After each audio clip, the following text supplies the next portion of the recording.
You guys let this game die. You guys let the greatest game to ever grace our presence die. And I thought you were real fans.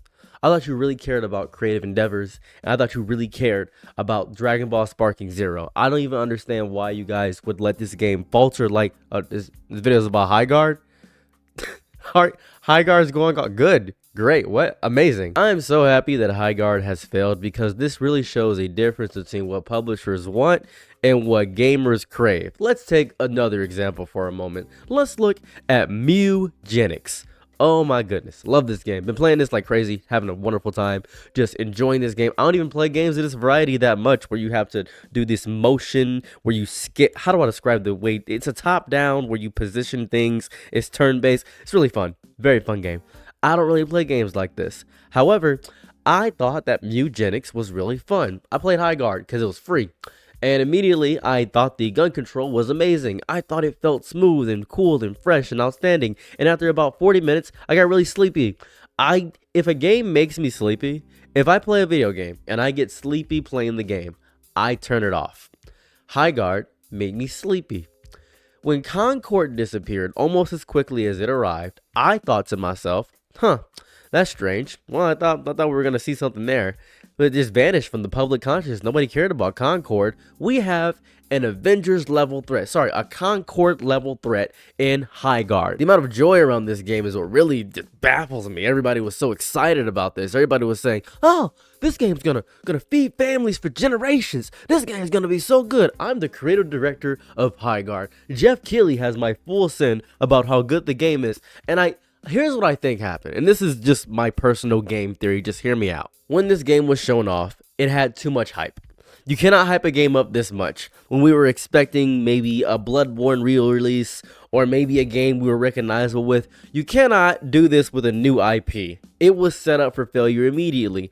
Jeff Keighley kept saying, oh, this game is going to be the greatest game of all time, and you guys don't understand. I'm not sure if his name is Jeff Keighley. It's the guy. I forgot his name. I don't care. They're all the same CEO. They're all one big Elon Musk, Jeff Bezos, Mark Zuckerberg, Jeff Keighley, all of them, Todd Howard. They're all one big conglomerate CEO. Any name I use interchangeably are all the same person. If I say a name wrong, they're all just one person to me. It doesn't matter. They said this game would define generations. He was so excited for the idea of this game, the beauty of it, just the je ne sais, the je ne vis, the beauty of it. And then we got it, and it was just a generic hero shooter. But it was something different. It was a slight subversion of the expectation.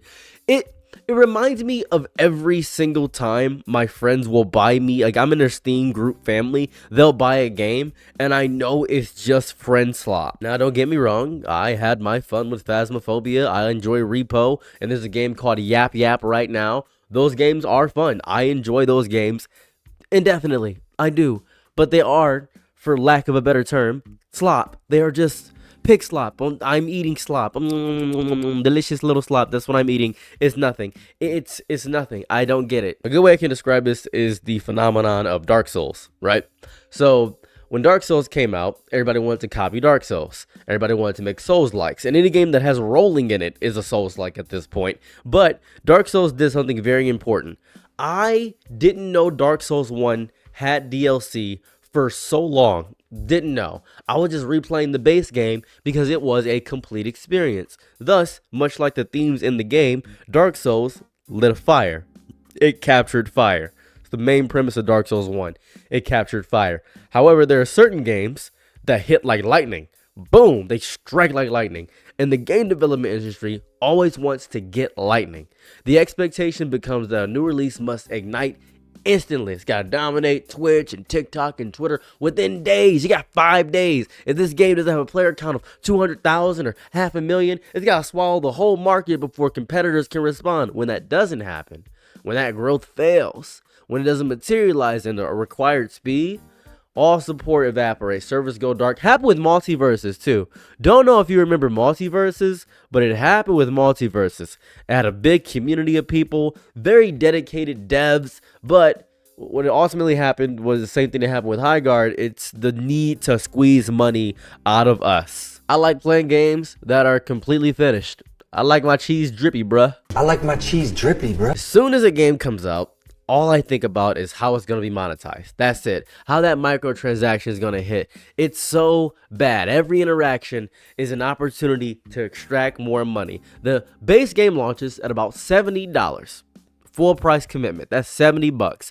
I expect a whole game at $70. But then they say, well, you want the complete experience? It's actually $120. We got the DLC and the season pass. We're actually going to release 20 characters over the span of the year so we can create the longevity of the game so you continue to play it so it has a long thing. Games are allowed to just be game. I want to show you something. These are a few of my favorite games of all time. Radiator Stories. Radiator Stories is a complete game. It is so long, you can make everybody, basically, every NPC, a companion. It is an outstanding game. On top of this game, which was a complete experience on PS2, I believe I played about 40 or $50 for this. Then there was, you guessed it, another PS2 game, Orphan. It's an anime game. Orphan was really fun. Orphan was outstanding. I love this game. Complete experience. And then there was Oni. I have a deep love and admiration for Onis in general, but this game, because the name of the game was Oni, I enjoyed it. And then another game, Monster Hunter for the PS2. I'll even do you one better, Custom Robo. Oh, I could go on and on listing games. Billy Thatcher. Billy Hatcher? Billy Thatcher. This egg game on GameCube. Fusion Frenzy. This was a complete game. Jet Set Radio Future. All these games released as complete experiences. They were it. When I played Halo Combat Evolved, when I played this, it's a full complete game. Even without the online experience, it was a complete game.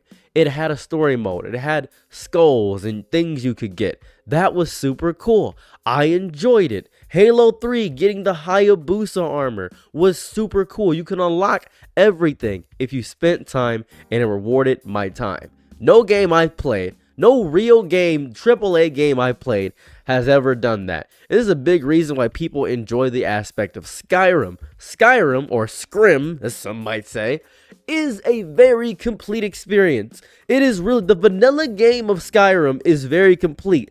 Mods accentuated. And you could talk about I think it's Honeymoon or Honeyrun Manor, something of that variety, where you can get the DLC expansion, you can get the first Dragonborn. You could do that, but DLC has ruined and plagued the gaming industry with this monetization garbage. Every menu looks like a storefront. Every update looks like a new invoice. Every moment of gameplay is shadowed by the awareness that someone designed this to make you reach for your wallet. It's so psychologically draining. And while I watched one man starve for thirst in the desert, I am watching an industry drown in the ocean. That is the difference between indie games and AAA games. Indie games are exploding with games that are amazing. Small studios, solo developers. There's a game I'm recently playing called Dice A Million. It is if you like Balatro, you will like this game. It is Dice, but Balatro. It's Balatro but Dice. That's the whole game. That is the entire game. It is so fun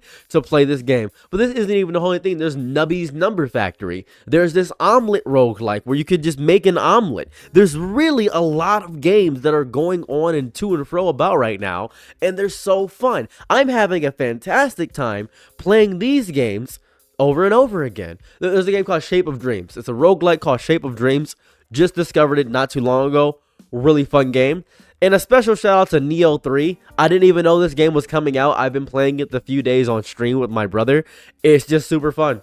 Have no bad words to say about that. Word spreads about these games because people feel respected rather than they feel harvested. That's the issue with these bigger games. It's so fun. It's an issue that I have with a lot of larger movements in totality, and this is a very large reach over. I know it is. Just hear me out here. Let's say you have this big movement. You got hundreds of millions of people, and they're all saying, we got to boycott McDonald's and Starbucks and this and that. Now, I don't know about every boycott going on. I don't keep up with everything. I never have, and I never will. So, if we all focused on one thing, and I knew about the one thing, I'd be happy. And we could all focus on that one thing, and we could hurt that company. With indie games, they focus and center on one thing. That's the entirety of it. The design revolves around a clear idea, strange mechanic, a creative aesthetic. That's why Expedition 33 did so well. Expedition 33 did so good because of this very same premise. The result is this modest indie title made by a handful of people working with passion instead of millions of dollars. Millions of dollars. They don't have millions of dollars to work with, so they got to cut corners and innovate. They actually ignore cutting corners. They just got to innovate, not cut corners. They have to innovate. That's what they have to do. Failures like Concord become unavailable, especially to people that enjoyed the game, and they're just gone. And I noticed this first with, I believe, games such as Anarchy Reigns or Evolve, where my games that I enjoyed that nobody else enjoyed were just going away because the servers were shutting down. And it felt bad. It's so cruel. It's so sad. I hate it. Everybody wants to be Fortnite.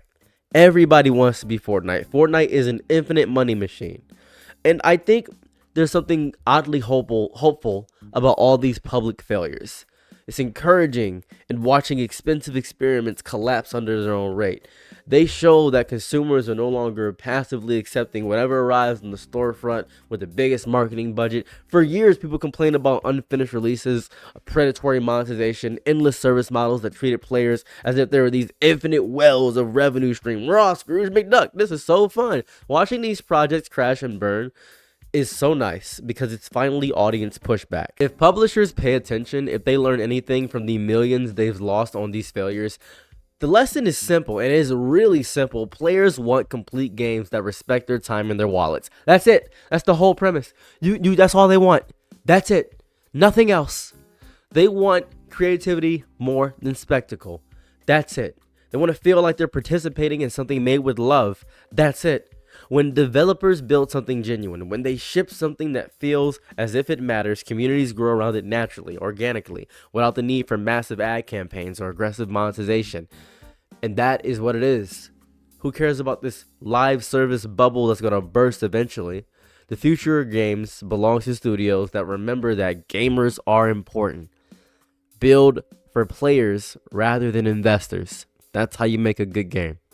Anyways, happy Highguard failed. Sorry about the side tangent rant I went on with this whole thing. That's every video I make is basically this. I get one subject about the main pop culture zeitgeist, and then I use that as a caveat or a trampoline to get over and under the points that I really want to make. Anyways, if you enjoy my content, enjoy my rants, go ahead and subscribe. If not, whatever, it doesn't really matter to me. Live your best life. I'm just here. I'm out. Peace. Bye. Your Nick and Night be my Laurel. Happy to try what you need. Your world, I love to live in it. Ooh, I love the ride when you